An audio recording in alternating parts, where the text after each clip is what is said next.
Well, first of all, if you haven't noticed, we might as well just talk about it for a second. The lights have a mind of their own this morning. So if they go out randomly throughout the service, that's not like a mess. I didn't do it. It's not a message from God. It's not. It's a fun technical thing. So enjoy that. I don't know if it's going to happen again or not, but we'll find out. You and I together, we're in it. We're in the boat together. Well, this series, like I said earlier, is one that I've been really excited about because there's some really big ramifications to it. Like some of the biggest questions. And I don't know if you're bold enough, this might make you a little uncomfortable, and I'm perfectly fine making you uncomfortable, but have you recently wrestled with the question of, is there a God? And if there is a God, what is that God like? And I know we're in church, so you're just supposed to believe, and you're not supposed to say those things out loud, or maybe that's what you've been told, but those are uncomfortable questions sometimes to actually evaluate. How do I know that there is a God? How do I know that Jesus is who he said he was? How do I know these things? You know, am I just supposed to believe like some manuscripts that were written by dozens of men, over a span of hundreds of years that were, honestly, a lot of them were pretty superstitious, and, their context, everybody believed that there was a God. It wasn't like, do you believe in if there is a God? Everybody believed in a God. It's like their context is very different than ours. Are you saying that we're supposed to believe that? And those guys that didn't really know or understand science and how it worked, and we've experienced so much more in the last couple millennia since then. So are we really supposed to believe the exact same things that they did so long ago? And unfortunately, often is the case that when we bring these questions up, especially as a younger person, some people have told you that, well, yeah, because the Bible says so. That's the answer they give you. Well, yes, the Bible says so, and that settles it. That's it. That's the end all be all. Like, as long as it's in the Bible, you just don't think about it anymore. You don't ask those questions anymore. You just erase those questions from your brain, from your notebook, because you don't need to ask those questions around here. You might think that maybe these men that wrote the Bible, like at the best, they were just guessing. They were hoping. Is it a surprise that we see today in our context, in our world around us, that people are leaving church and leaving the faith? Are we surprised when we see that? Because if we look at it, there's a reason why. It's this. If the Christian faith balances precariously on the edge of ancient declarations of superstitious men, why not? If that's as solid as it is, then why wouldn't we? If that's as good as it gets, then why wouldn't we? Unfortunately, our Sunday school faith, which I love Sunday school, I'm all about flannel grass as much as the next guy, let's be honest. But if our Sunday school faith doesn't grow up with us, if it doesn't mature and engage those deeper, bigger, heavier questions with us, if all that we're left is some Bible stories, it's going to be pretty hard to navigate the world that we live in today. And many of us have left, or many people, not us, but not me. I haven't left the faith, just be clear.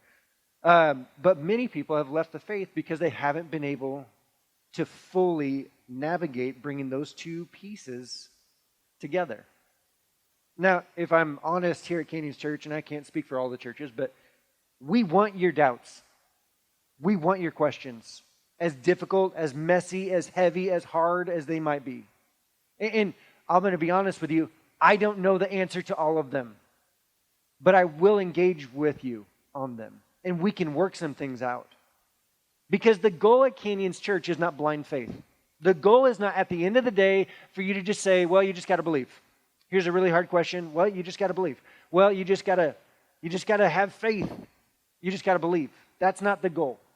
I believe, and we believe, that our foundation of faith is far more, word of the day, investigable. Did you know that was a word? I wanted to say investigatable, but that's not a word. So we all learned something this morning. Investigable. We want your faith to be investigable. We want you to be able to wrestle with something and be able to ask those deep, hardened questions that before maybe some people told you, you can't ask that around here. We want you to do that. Why? Because if you can actually wrestle with those things, you can solidify the foundation, because I believe that it is investigable, that there is a reason why we can have that confidence to place our weight, to place our trust in our faith. As your pastor, I don't want you to avoid those hard questions. I don't want you to just shrug and be like, well, it's a mystery. And maybe some of you, and I'm not trying to like make fun or poke the bear or anything like that, but maybe, there we go, I poked the bear. But maybe some of you, I'm just going to keep going because I only have so much time. Maybe some of you, when you shrug and you're like, it's a mystery, and you're good with that. Like that might be the level that you're at, the place that you're at. You're like, yeah, I don't have an answer to that, but I'm good with it. That's fine for you. But I promise you that you have people in your world, and you've probably related to them, and you probably are trying to raise them. You might have some kids, you might have some coworkers, you might have some neighbors. That's not good enough. It's a mystery. You just got to have faith. You just got to believe. That's not good enough for them. And they're walking away when they don't need to be walking away, because there is something substantial that we're going to be talking about over the next several weeks that we can place our full confidence in and on. And this is going to be a bit, I promise I'm going to step on some toes, and I'm fine with that too. I wear my boots today. So the reality of our faith, we've been taught that it rises and falls on this collection of books, 66 books. And every single one of them has to be true. Every single one of them has to be proven. And that's where our faith is founded on. It's not true. That's not it. The foundation of our faith rises and falls on the single identity of one individual. And if you grew up going to church, going to Sunday school, you know the name, because it's Jesus, right? That's the Jesus. That's like the Sunday school answer. It's Jesus. Yes. Ding, ding, ding. Correct. But it is. This is where our faith rises and falls, on the identity of who Jesus is. And if you've been wrestling with faith, if you've been struggling with this and you've been considering walking away, or maybe you're not sure if you want to step across that line and you want to step into faith, there's a better question than just, is there a God? Is the Bible true? Because sometimes those can be unnecessary off-ramps in our path, in our journey. A better question is this: is Matthew, Mark, Luke, or John? And I said or, not and. Because if any one of these accounts is true, if it's a reliable account of actual events, that's the question that you should be asking. That's the question you should be wrestling with. Is any one of these are the Gospels, so Matthew, Mark, Luke, and John, that is the beginning of the New Testament. They document the life and the ministry of Jesus. That's the starting point. That's the biggest piece, right? And if any one of those is true, if any one of those is reliable, it's game on. Then it's like, okay, now I have to evaluate my entire life. Because if it's true, if what they say about who Jesus is true, then everything else in my world changes. The entire context of how I see the world, how I see the people in my world, how I see the things that come across my hand that God entrusts me with, everything changes with this single answer. Now, unfortunately, the way that most of us are handed a Bible doesn't do us any good. Like, usually when you get, I don't know, I'll just tell you my story. Most of the time when I got Bibles when I was growing up, someone wrote something nice, like a nice encouraging, like, here, this is your basic instructions before leaving Earth. And they just like handed it to me and they're like, go read that. And then they walked away. That doesn't really do anybody a whole lot of, like, it's a nice gesture. But to start someone off with just this like blank slate of, now what do I do? What is even this all about? Because the Bible is more like it's not just a collection of books, it's like an entire library. It is deep, it is huge, it is vast, and it is incredible. But you have to be able to understand the context that everything in it is written. So, it's a disservice to just hand someone a Bible. Don't do that. Hand someone a Bible and then say, look, I want to help you go through this. We're going to start off maybe reading some specific things that you have planned out. Walk them through it. If you get to do this, it's such a gift and a joy to be able to do that for someone. If you've had someone do that to you, we're going to try to straighten some things out real quick, just give you some context, and specifically over these books in this time frame. So this is an outline I try to kind of put together.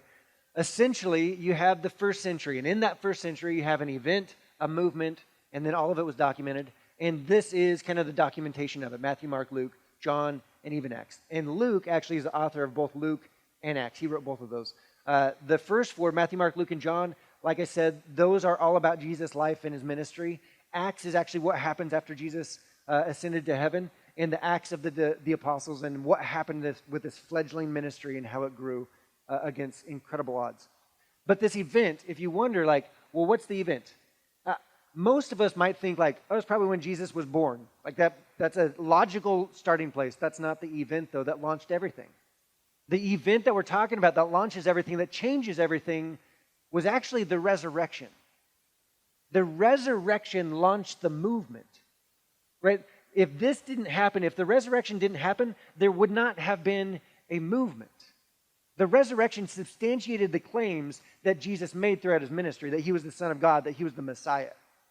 If the resurrection had not happened, it would have all ended there. It wouldn't have moved forward.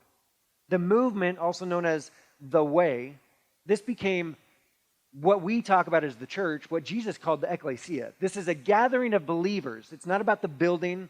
Unfortunately, there's a German word that goes along with, it sounds a lot like church, and that's what we call church, but that was more meant as like a gathering place of religious followers, religious people.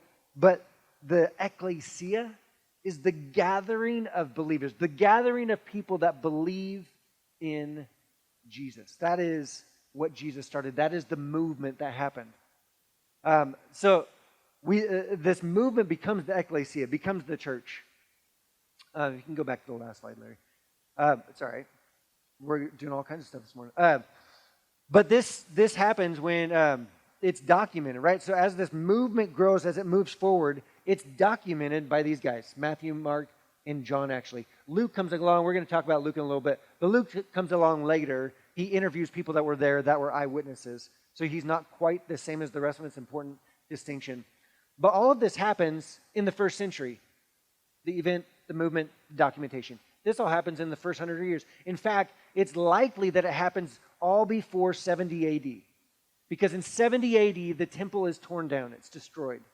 And this actually would have played really well into, like, to convince people to join the movement. They could have used that in their documentation. They didn't, though. Why wouldn't they include this? Because it hadn't happened yet. So logically, all of this happened before 70 AD, at least within the first century. It's not until the 4th century, 300 so years later, that these documents are collected, put together with other letters, with other documents that had been written, and assembled the Bible. Right? So the Bible didn't exist until the 4th century. As this movement was struggling against so many odds and so much opposition, they didn't have basic instructions before leaving. They didn't have that playbook. They had some documents, some letters that some people wrote that they risked their lives to actually have in their possession. Now, why is all of this important? Because the narrative of Jesus is why the Bible exists. The narrative of Jesus is why the Bible exists. We wouldn't have the Bible if there was no resurrection. There would be no movement. There would be no documentation. We would not have the Bible if there had not been a movement, if there had not been Jesus and his resurrection. Now, the way that we're taught, and like I said, I love flannel graphs, but the way that we're taught in Sunday school is that you have, and often when you're growing up, like the easiest way to express things to kids is within stories. So oftentimes the stories are Old Testament stories, and I love them. David and Goliath, that's one of my son's favorites. Samson, Noah, Joseph in the coat of many colors, which I think we do Joseph a disservice because the coat really is not that big of a deal. Everything else that he does, big deal. But anyway, side note. Moses, like we can go on and on about all of these Old Testament stories and Bible stories. They're fantastic, right? We learn a lot from those stories. But we also just add in the Jesus story at the same level as all the rest of them. It's like, yeah, here's a flannel graph, here's your flannel graph, here's Jesus walking along, and we teach kids about the miracles that happen. That's really fun. But we put it at the same level as these other stories, but it's not. We easily equate Jesus to just another Bible story. But here's the thing. Without the resurrection, there wouldn't be a church. Without the church, there wouldn't be a Bible. This is the big piece. The resurrection, Jesus, everything hinges upon that singular person, individual, and event. Everything. If there's no resurrection, what are we doing here?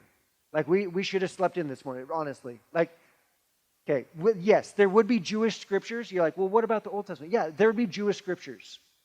But the Jewish scriptures, the Old Testament, is particularly written as the framework for a covenant that God made with a nation to be his chosen people. And to be extremely clear, I'm not part of that nation. I'm not part of that covenant. So, like I said, I could be sleeping in right now if the resurrection didn't happen. But it did.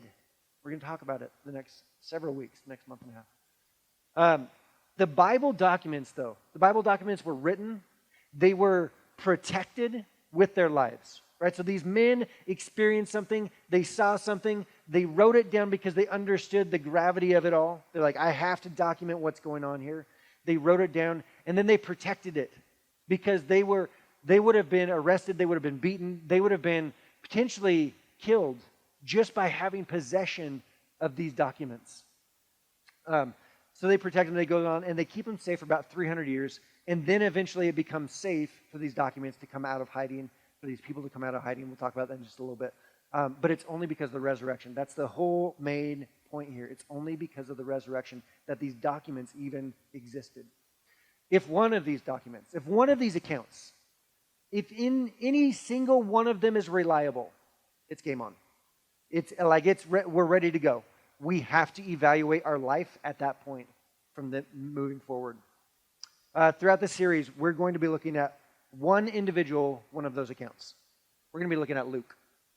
And it's not just because my son's name is Luke.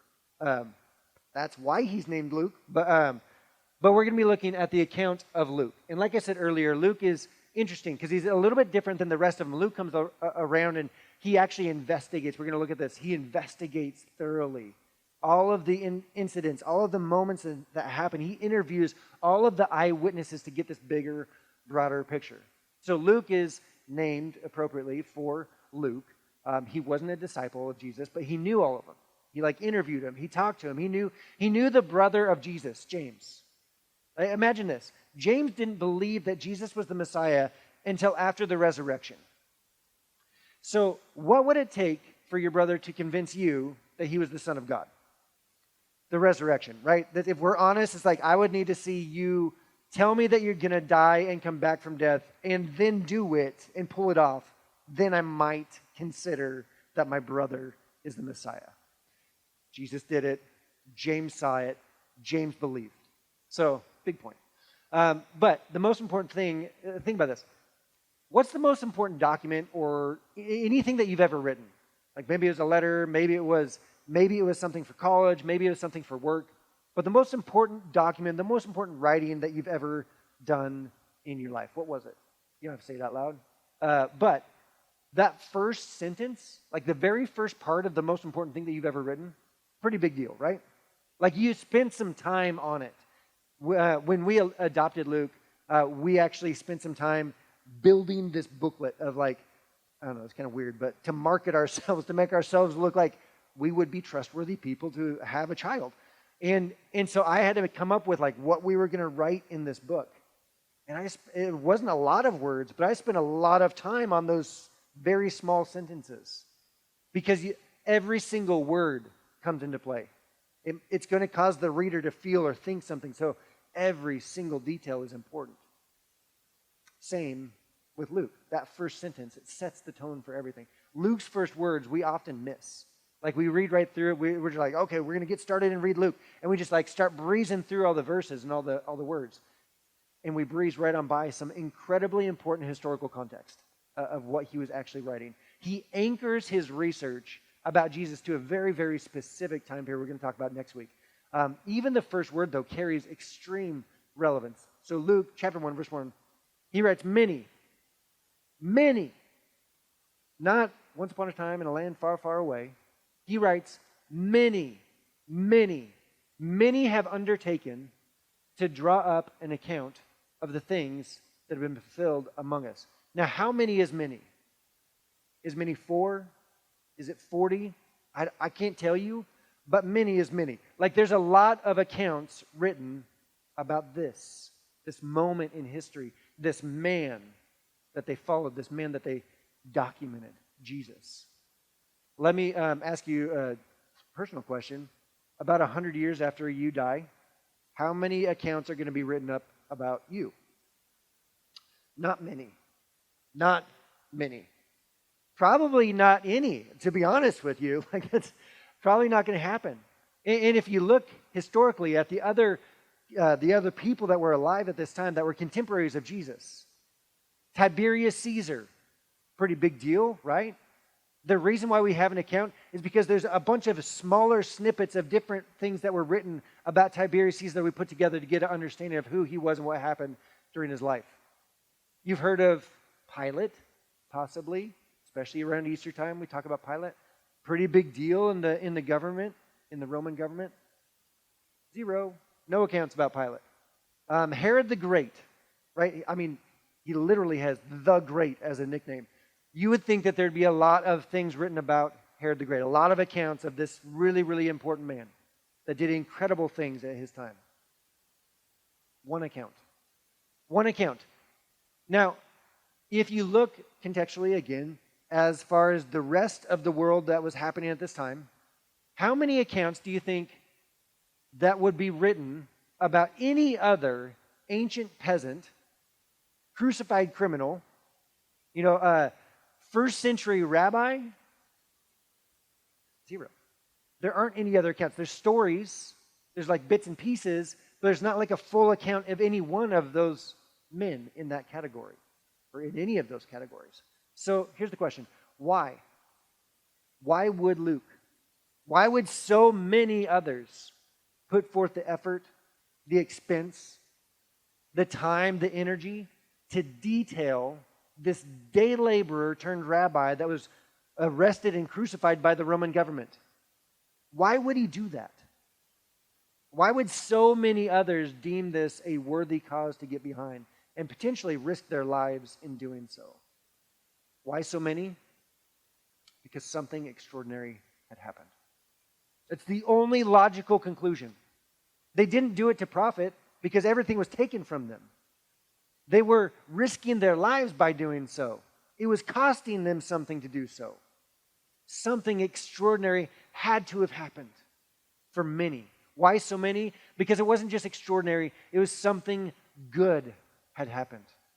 And it was good for everyone that existed then. And if you think about it, it still hasn't stopped. It's still good for so many of us today. So back to Luke, verse 1. Many have undertaken to draw up an account of the things that have been fulfilled among us. This isn't written a long time later. This isn't like, centuries later they document some little things that they had known about when no one was alive still to be able to deny what they were writing about. This is during their current lifetime. They were writing with the interviews of eyewitnesses. Luke was interviewing people that were alive, and other people were alive that were also eyewitnesses. It would be very easy to deny what he wrote had it been untrue. It's interesting. Ancient documents, ancient writings of people, ancient accounts of these important people in history, most of the time, their accounts are written like 100 years later or generations later. The reason being, again, like I kind of mentioned before, because it's really easy to write something when there's nobody that was alive that could deny it at the time. So if you're the only one that has all the information, so to speak, then you don't have to worry about some other historian coming alongside and be like, well, actually you're incorrect, because there's nobody else. So they wrote these later. This isn't later. This is during the lifetime of the eyewitness of the people. They would remember this. They knew this. They were walking and talking about these events that they saw themselves. Now, so verse 2, he continues on. Just as they were handed down to us by those who from the first were eyewitnesses and servants of the word. This isn't like I'm just going to hope that what I'm saying is right. No, he's interviewing a bunch of people. He's getting a big picture, a big context exactly of what happened. He's putting all the facts and information together from eyewitnesses. He's not making assumptions here. Like, I've talked to people that were there, and these people told me this is what happened, and I'm just documenting it. Luke doesn't know the long-term impact of what he's doing, but he understands the gravity, the weight of what he is doing, of what he's writing. He's like a lawyer, and he's interviewing all of these witnesses, and every single one lines up. He's like, I've got a case. I've got a case that I'm building. Verse 3. With this in mind, since I myself have carefully investigated everything from the beginning, I'm not leaving anything out here. He's not making assumptions. This is not once upon a time in a land far, far away. He goes the whole context. When you read through Luke, as we go through Luke, we're going to learn about Jesus' birth. We're going to learn about John the Baptist. In fact, next week we're going to talk about John the Baptist.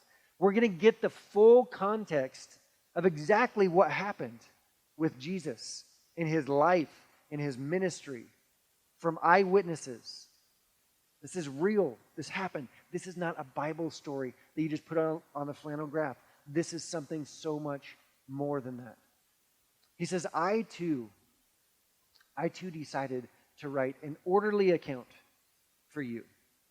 I put all of these things together. I too, as in many others did this, I also decided to do this, to write an orderly account for you. And it's been handed on and passed down and protected. And lives were risked over this, and lives were lost because they had possession of this. And it's made its way all the way 2,000 years later to us. I mean, imagine this. Luke had no idea. He had no idea that what he was writing was going to become what it was. He wasn't writing the Bible. It's not like he was commissioned, like, oh, Luke, hey, can you write a book about this? And he's like, okay, I'll go take vacation. And he goes to the beach and sits in a chair. He's like, all right, the Bible. How are we going to write the Bible? There is no Bible yet. He's sincerely investigating and documenting this account. We don't take Luke's account seriously because it's in the Bible. Luke's account of the life of Jesus was written 300 years before the Bible was assembled. Luke's account wasn't declared reliable once it was included in the Bible. Luke's account of the life of Jesus was included in the Bible because Luke's account was considered reliable when it was written. Because of who wrote it, when it was written, who he spoke to and who he interviewed before as it was written. Like, all of these pieces led into why it was included in the Bible. It wasn't important after it was included in the Bible. It was included the moment that it was written. I don't know if you travel a whole lot. When you go to a hotel, they have like the safe in the closet, and it's like, oh, what are we going to put in there? If you have something and you put it in the safe, does the safe make the thing valuable? Or do you put something in the safe because it's valuable? This is the same. Luke's account of Jesus was included in the Bible at the time, in the 4th century, because it was reliable already, because it was valuable already. The Bible didn't make it valuable and reliable. It was already there because of who wrote it, because of when it was written, because of who he talked to, who he spoke to, who he knew ahead of time. And if you're at a place where you're wrestling with faith and you're unsure of some of the questions and you're like, man, I just don't know. Here's a really important question that you have to ask. Is Luke lying? Is Luke lying? Because he's not getting this wrong. This isn't like, oops, I made a mistake and I accidentally wrote something I didn't mean to. Like, oh yeah, that's actually not what James, no, Luke knows. He's interviewed. He's got eyewitnesses. He wrote down what was spoken to him, what was told to him of this event, of this movement, of this surrounding thing that happened. Is Luke lying? That's the question you have to wrestle with. So back to verse 3. With this in mind, since I myself have carefully investigated everything from the beginning. He's like, I've gone through. I've done the work for you. You can trust me. You can trust this. And if you do, we've got to lean in.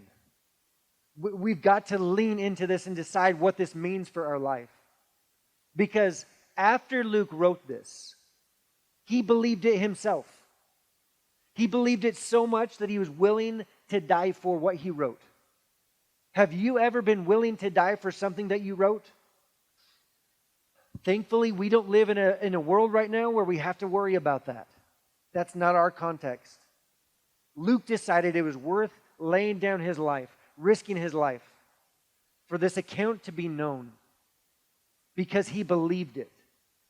And because of that, I think that is enough, at least for me, to lean in, to wrestle with this. That something extraordinary happened. That something good, not just in the first century, but all the way through the 21st century, it is still good today with eternal repercussions and ramifications. It is still just as good today as it was then. So, continuing on in verse 3. With this in mind, since I myself have carefully investigated everything from the beginning, I too decided to write an orderly account for you, most excellent Theophilus. That's a fun name. Theophilus. We should all say that. We're not going to, though. Theophilus. I get to say it. Theophilus was probably this wealthy, curious new believer. Like he decided to place his faith in Jesus, in this risen Savior, but he wanted a bigger picture. He's like, hey, there's a bunch of different things that are written that I've read, that I've been taught, and I just want like the full meal deal, all put together. He was a believer in the way. He believed that Jesus was the Messiah, but he wanted a document that included everything rather than just, bits and pieces. So, Luke decides that he's going to write this account for Theophilus. And he says this in verse 4. This is kind of his motivation. So that you may know the certainty of the things you have been taught. He's like, yeah, the things that you've been taught, somehow he knows them, somehow like there's some type of relationship here. He's like, what you've been taught is reliable because of what I've investigated and found out to be true.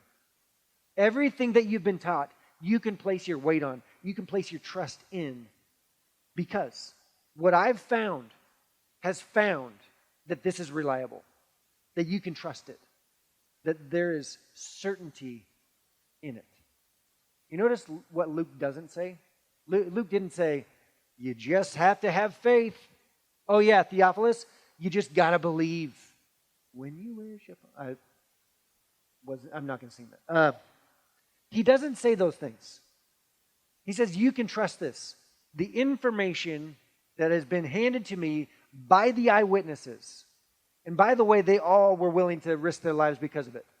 Because of what they said. Because of what they told. Because of what they passed along. This is reliable. This is reliable. You don't risk your life for something that is made up. For something that doesn't profit you. Like you don't risk your life for those things. So, there's an event. This event, the resurrection, led to the movement that would not have happened had the resurrection not have happened.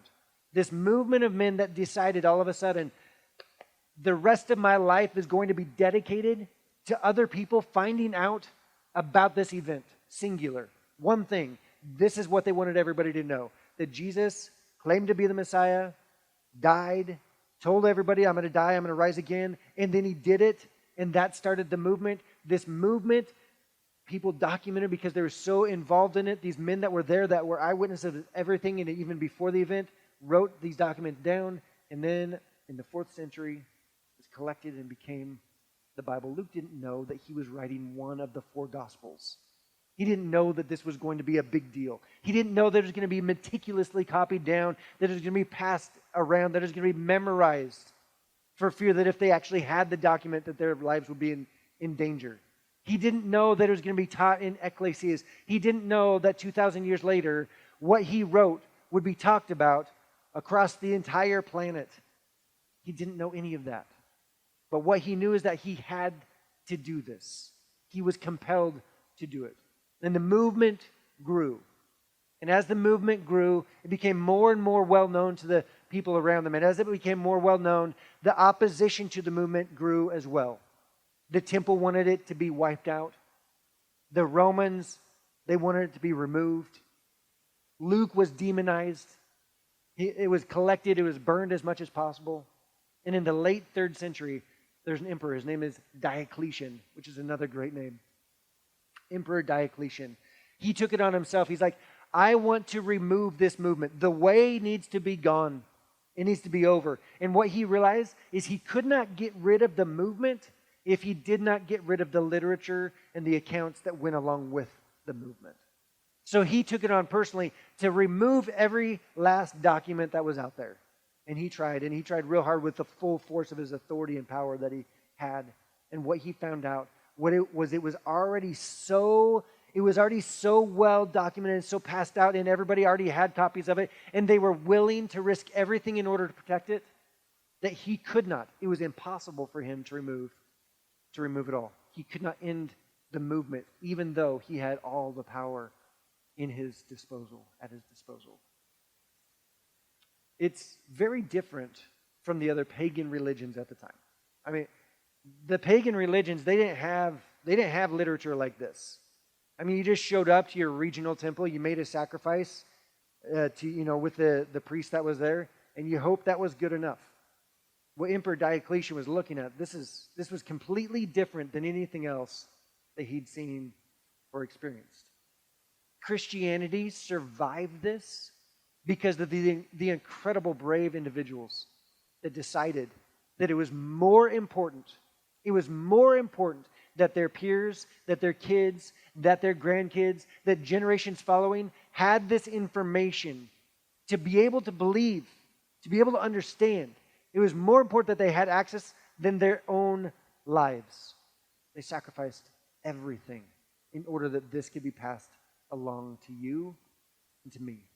Diocletian, with all of his power, with all of his might, found out he couldn't. It was too widespread already. It was impossible for him to remove. And then in the early 4th century, Emperor Constantine came on the scene, and this changed everything. Emperor Constantine, his mom was actually a believer. His mom believed. She was a Christian. She was part of the way. And eventually, Constantine also became part of the movement himself. That he converted to Christianity. And when he did, this is incredible. When he did, he allowed Christians and the movement to actually worship in public. This had never been allowed before. Everything had to be in secret before. And people came out of the woodwork. And all of these accounts, all of these articles, all of these writings were collected. And this is where it just boggles my mind. I think it's amazing. The empire that crucified Jesus funded the initial Bible. Like they were the ones that paid to put it all together. This is what only God can do. Thousands of these letters, thousands of these manuscripts were collected. And these documents that had been protected with lives came out of hiding, out of the darkness. They were compared to one another. And they were authorized to be collected and placed into this collection of writings known as the Bible. It was added to the Old Testament, the Jewish documents, these new documents, and together it's known as the Bible. That didn't happen until the 4th century. The 4th century. The story of Jesus, it is not a Bible story. It is the story. If any one of the Gospels is true, we best sit up. We best pay attention. We best lean in and decide what this means for us personally in our lives. All 4 of the Gospels include this. All 4 of them include Jesus dying on the cross, Jesus resurrecting from death, and it's why we are here today. If you believe to not follow Jesus, because it's inconvenient, then you're absolutely seeing it correctly. Because it truly is inconvenient. That's accurate. And I understand it. I get it. It's like, oh, that's going to cost me something. That's going to mean that I have to do something with it. If I follow Jesus, it's not enough to just believe that it happened, but if I believe, that belief is coupled with action. It means that my life must look differently, that my relationships look differently, that how I engage with the world around me looks differently because of this single thing. It will cost you conversations. It will cost you relationships. It will cost you your time, your energy, your resources, your money. It will cost you things. But can I tell you, in light of the big, huge gift that this is, that cost is minuscule. It is so small in comparison to what it actually is to follow Jesus. And it's not just about eternity. It's not just about forever out in the distance. It's about today and right now. That when you choose to follow Jesus with your life, life is better. And you get better at life. Not easier, not more inconvenient. You get better at it, though. It does cost you something, and it's worth it. So please don't choose. Don't choose to not follow Jesus because you don't think there's anything to the story of Jesus. There absolutely is. It's reliable. It's trustworthy. You can place your weight on it. And in spite of what that teacher, that professor, that YouTube video that you watch, regardless of what they said, I'm encouraging you, I'm imploring you to continue to investigate Jesus on your own. Don't take other people's word for it. Do the research yourself. Dig in to actually the history of what happened, because what you will find is that it's absolutely trustworthy and reliable. Did Luke lie? If you read Luke, if you read Luke and Acts, you might be convinced that it's actually this incredible, amazing, extraordinary thing that is absolutely good that happened and is still happening today. As always, I have some discussion questions because I want you to continue to wrestle with this. So, first question, have you ever felt compelled to document the life of someone you know or knew personally? If so, why? If not, why not? Next question, as it relates to faith, have you ever experienced a season of doubt? If so, what exactly did you do, did you doubt, and why? And then finally, what's your initial response to the suggestion that the Christian faith rises or falls on the reliability of the Gospels rather than the reliability of the entire Bible? I know that is a tension point of a lot of us. That one makes us uncomfortable. It truly does. I've had conversations in the last month with people that I trust and respect a great deal, and it was like, ooh, this is sensitive. It's a big deal. It makes us nervous. And I believe that part of this is the fault of the church and what we've done and what we've taught and how we've taught. But I also believe that the distinction between this is huge for this next generation of people that have the choice and the decision of what to do with their faith. Can they place their faith in this? Because it gets down to a single bite. Hey, I'm not saying that you have to believe everything in it right up front. I'm just asking the one single question. Did Luke lie? Is it reliable? If it is reliable, if it's true, then it's game on. I'm not saying that the Bible itself, you don't have to believe the Bible. I'm not saying that the Bible isn't reliable. I'm just narrowing the field to just this one single aspect. And like I said earlier, if this is not true, then what are we doing? Then what am I doing? Then we don't need to be here. We can go take the rest of all of the Sundays off. But if it is true, we must lean in and take that next step. Let me pray. We'll get you out of here. Dear Heavenly Father, we thank you for today. God, we thank you for what you've done. God, the process in history, the resurrection, of the documentation that was born of this movement, and the lives that were sacrificed, the lives that were spent protecting what was written, the eyewitness accounts, the account of Luke.